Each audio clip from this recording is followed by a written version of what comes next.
আবারও viral Lamine ইয়ামালের ছোট ভাই বিশ্বকাপ জয়ের পর যখন স্পেনের ফুটবলাররা স্মৃতিচিহ্ন হিসেবে গোলপোস্টের জাল কেটে নিজেদের কাছে রেখে দিচ্ছিল, তখন লামিন ইয়ামালকে দেখা গেল ভিন্ন এক মুহূর্তে।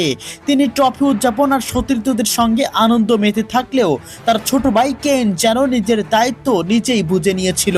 সামাজিক যোগাযোগ মাধ্যমে ইতিমধ্যেই ভাইরাল হয়ে যাওয়া সেই লামিন ইয়ামালের ছোট্ট ভাই কেইন আবারও সবার নজর কেড়ে নিল। মাঠের এক প্রান্ত থেকে গোলপোস্টের জালের একটি অংশ হাতে নিয়ে সে দৌড়ে চলে আসে বড় ভাই লামিন ইয়ামালের কাছে। ছোট্ট দুই হাত ধরে রাখা সেই জাল যেন কোনো সাধারণ স্মৃতিচিহ্ন ছিল না, বরং বড় ভাইয়ের জন্য তার ভালোবাসার এক নিঃশব্দ উপহার।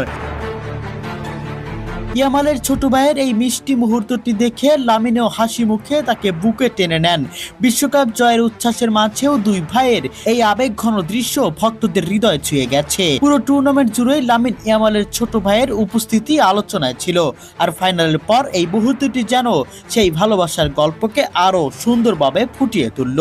উল্লেখ্য, আজ ফাইনালে আর্জেন্টিনাকে 1-0 গোলে হারিয়ে বিশ্ব চ্যাম্পিয়ন হয়েছে স্পেন।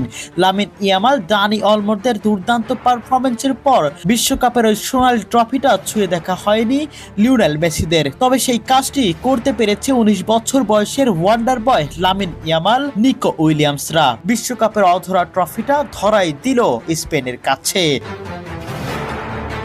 তবে অন্যদিকে লামিন ইয়ামালের ছোট ভাইয়ের এই ঘটনা নিয়ে অনেকেই বলছেন, ট্রফি জয়ের আনন্দের পাশাপাশি এই ছোট্ট ভাইয়ের ভালোবাসাই ছিল লামিন ইয়ামালের জন্য সবচেয়ে মূল্যবান উপহার। আর তাই গোলপোস্টের সেই জাল হাতে ছোট ভাইয়ের দৌড়ে এসে বড় ভাইকে দেওয়া দৃশ্যটি এখন বিশ্বকাপের সবচেয়ে হৃদয় ছোঁয়া মুহূর্তগুলোর একটি হয়ে উঠেছে।